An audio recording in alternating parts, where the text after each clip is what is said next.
Onwards through Aether. Again, I really wish I had a better sense for how long it's going to take to beat this game based on how things are flowing around us. But with all the keys we need to gather, the only real hint I have for how things are going to go is how much raw footage I can see on the drives. And that's not much of a hint considering how much I've been fast-forwarding this late in the game.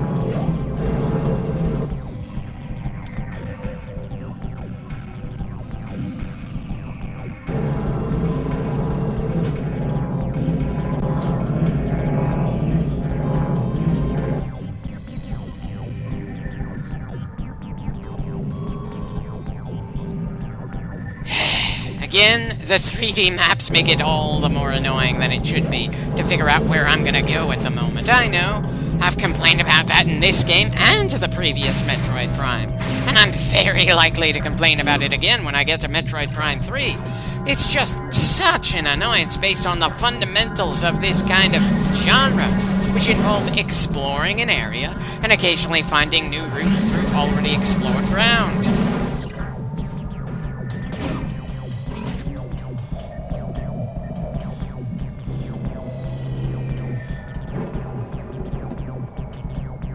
Right, too much to hope that there was some unseen way across this gap without the screw attack.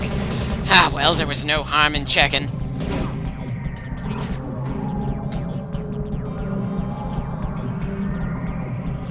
As much as I'm hoping this track leads us to something important, it's just as likely it's gonna be something very minor. A very large percentage of these kind of tracks end up being to something minor, but I'm certainly more than eager to be proven wrong.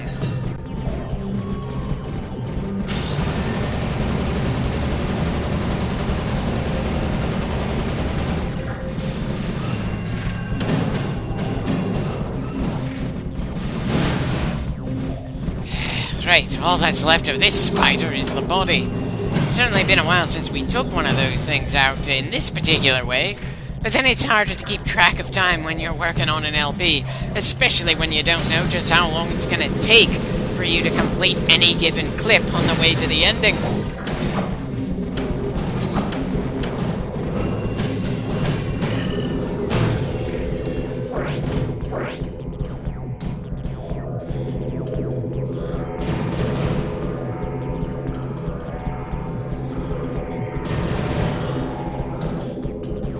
Have I mentioned how much I'm not a fan of the sonic visor in this game? Or how much I don't like the dark and light beam? I know it's like beating a dead horse at this point, but hey, we're going through ground we've already gone through a number of times before, fighting against some res bits that we've already killed at least once in this same damn clip. I kinda need something to say to help pass the time, don't I?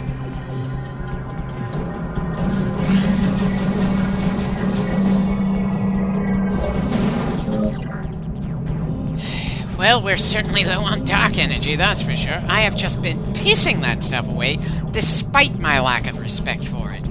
I suppose that just goes to show that just because you don't respect a tool doesn't mean it isn't useful.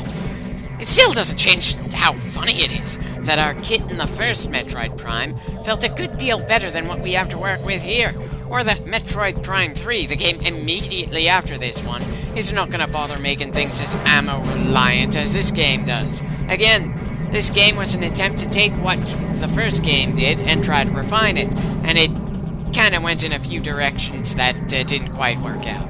It's actually rather surprising how infrequently I see Nintendo trying that kind of refining and experimenting to this kind of degree from one game to the next.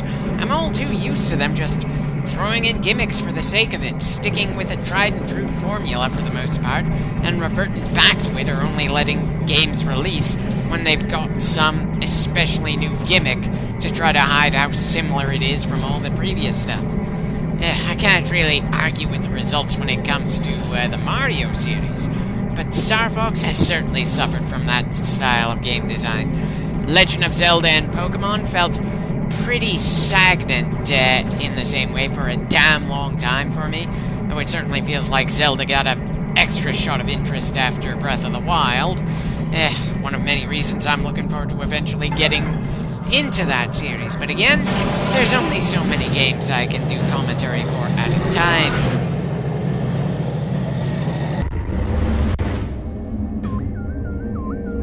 Okay, so we're close to a key after going through that portal. That's nice to know. That's a lot more useful than I was expecting that track to be. And with those pirates deciding to pop in out of nowhere, I'm now wondering if I should have just let the footage keep on fast-forwarding just to get this over with fast.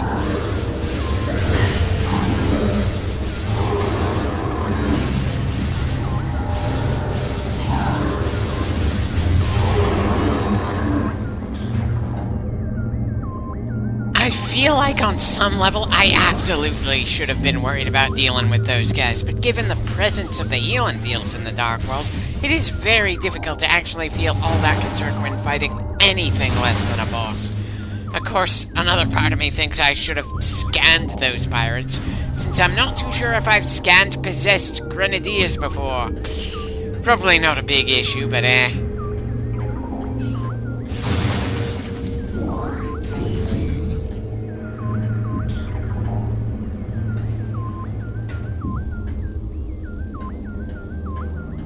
Do I need the screw attack to make progress in this section of the Dark World?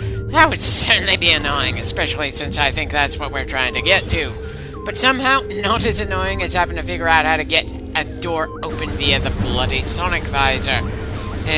Anyway, I certainly appreciate that the gap is easily traversable for us in the alternate version of the world.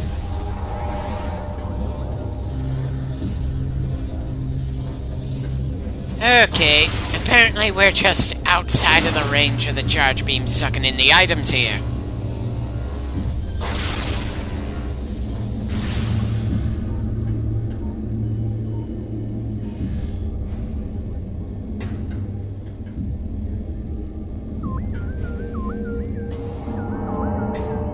From one world to the other, all too casually once again. I guess it is part of what makes this game have some personality compared to the other Metroid games we've gone through so far, but unfortunately it just doesn't feel like it was executed especially well.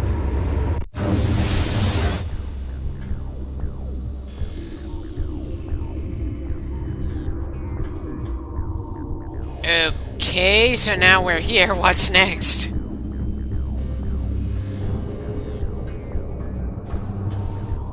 Well, we're definitely not leaving the same way we came in, that's for sure.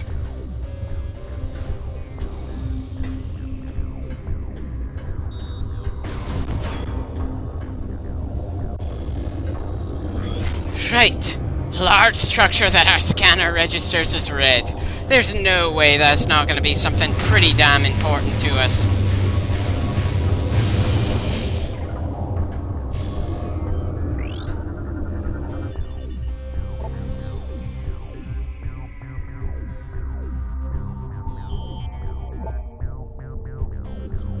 Well then, it's a good thing we're not trying to destroy this place.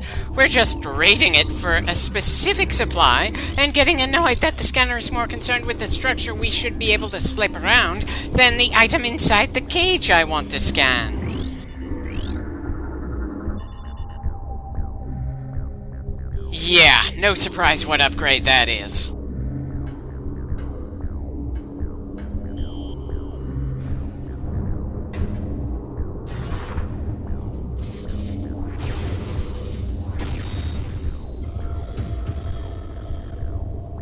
Okay, so no surprise things are going to be a little complicated in order for us to actually grab the damn thing.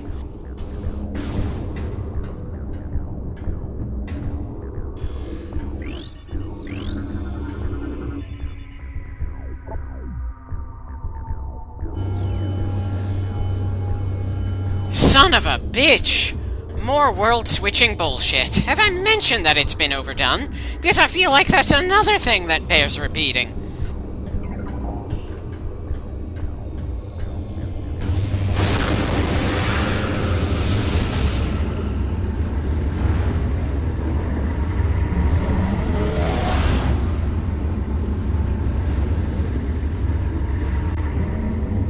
And we're once again in a world where the air is supposed to be deadly toxic, but it hasn't felt especially scary for us for quite some time.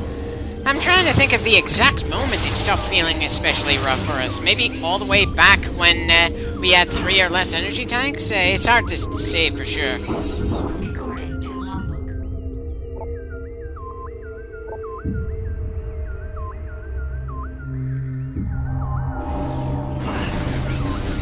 I can't help feeling it's a bit of a downgrade for the enemy to be back to sending bugs at us this far in. That made sense back when we were first on the planet, but after the anti-ing weapons started attacking us, it just feels off that the new next hostile is a Hornet. I don't care that it's a more enhanced version because of the ing. It's still an enemy type that was pretty prominent in the beginning of the first game. I should not be seeing it in the second to last sector of the second game. Have I mentioned that the difficulty curve around here feels a little off? It took way too long for the standard enemies to catch up to us once we graduated from the bare-bones basic ones we ran into at the absolute beginning. Now we're back to fighting creatures that feel like they'd have fit back at the start when the game is also throwing complicated, difficult enemies at us. Then there's the fact that the bosses veer from pretty easy, if troublesome to deal with, to absolute bullshit, with very few getting into the more interesting and fun middle of those two extremes. Off the top of my head, I can say the fight against the thing that had the energy collector just before we met Umos, and the second fight with Dark Samus were the most fun moments of the game. Granted, that's more than I can say for the fights from the first Metroid Prime, with the notable exception of the kind of bullshit rock golem thing, the fun Ridley fight, and the very extended battle against the Prime Metroid. It was a rather sleepy affair. It was still fun and in many ways better than this game, both fundamentally and otherwise, but in terms of overall challenge, I can't help feeling the first Metroid Prime was lacking. This game has more spread out moments of us having trouble. Some of it not the fun kind. But it's pretty clear one of the main things they wanted to do was up the difficulty from one Prime to the next. And they probably overcompensated. Many of the anti-ing enemies in this fortress feel like they almost belong in a completely different game from all the other common enemies we've run into. The boss design is all over the place. The level design is oddly dull in far too many sections of the planet. There is just so much evidence, in so many ways, that this game was rushed out. At least compared to many of the other Metroid games we've gone through. Though maybe it's unfair to judge any of the Metroid Prime games with the 2D parts of the series.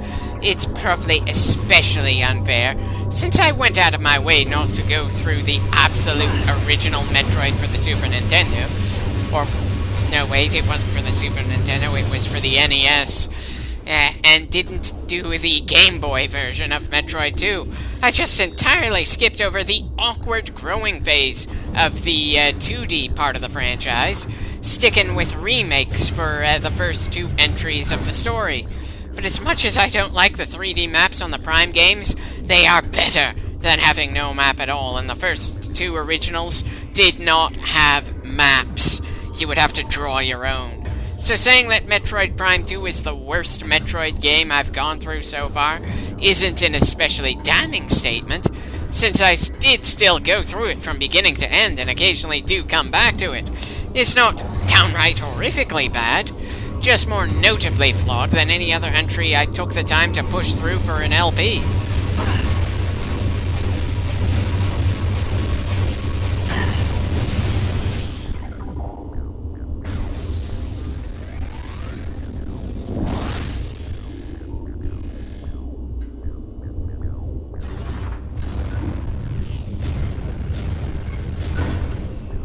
Just how many more of these damn things are we supposed to move into place?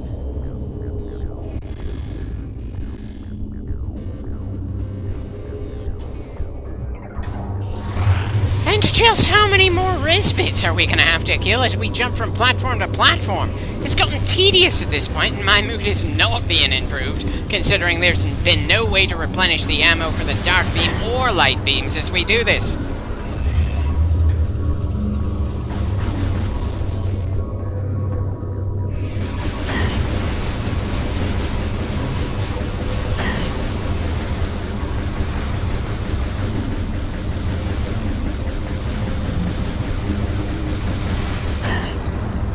Well, at least we're trying to kill them with a power beam, and it's reminded me why these little bastards are so memorable compared to many of the other recurring enemies in this franchise, even if this game is their only appearance.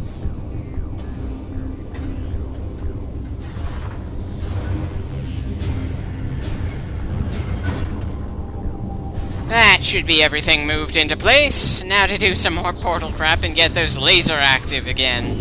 That should move things up to the screw attack. Of course, that's assuming that there isn't going to be another step on our way to that particular major upgrade. After all, this game isn't shy about doing absolutely anything and everything it can to pad things out, hence having so many damn keys on top of the various critical upgrades to lock us away from various spots that it's making Resident Evil seem far less convoluted in comparison.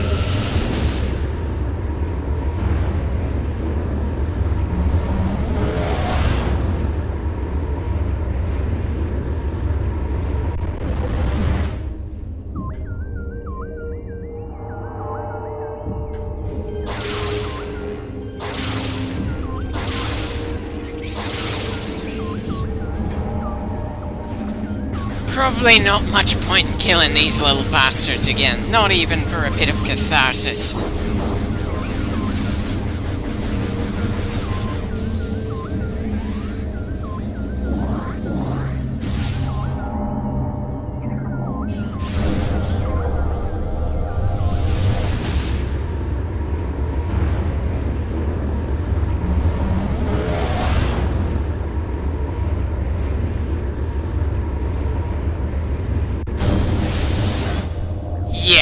Everything should be in position here to let us finish things up.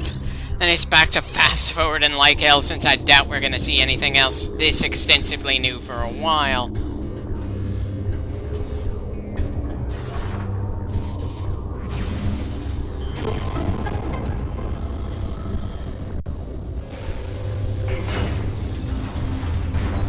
Yeah! There's the screw attack. Nice and open for us to grab.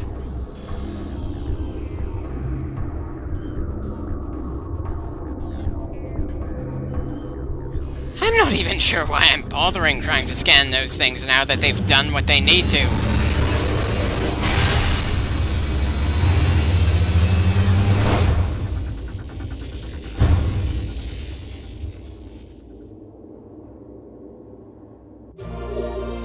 And with that done, mobility-wise, there's nothing to stop us now. I still got issues trying to get through those gates that open due to us needing to shoot just the right thing with the sonic visor on, but I'm sure sooner or later I'll figure that out. But mobility-wise, we should be pretty good now, even if it's gonna take me a bit to refamiliarize myself with how the screw attack works around here. I can't tell if the timing for it is distinctly different from how it was in the original Metroid Prime. All I know is that it just feels awkward to pull off with ease compared to what we did with the 2D games, even though it's still just a matter of pushing the jump button while you're in mid-air. It always has been. I'm just hoping that when I finally get around to doing Metroid Prime 3, I won't have this issue.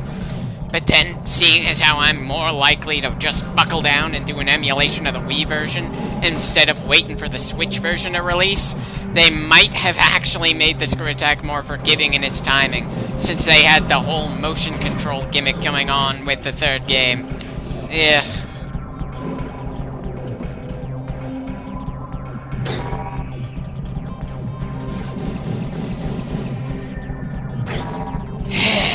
Well, that's annoying.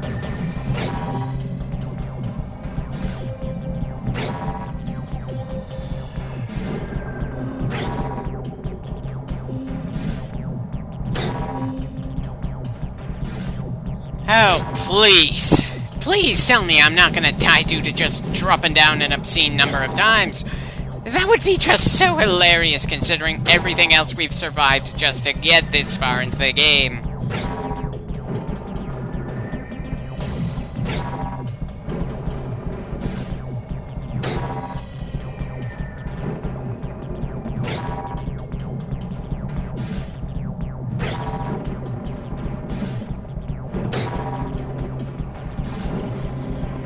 Maybe I should have set the fast forward speed for faster, since this is just getting downright sad. I swear, it was not as exacting to pull off in the first Metroid Prime. There we go. That certainly took long enough. Now to just get to the nearest save point and call it a day before we have to go through all of that all again.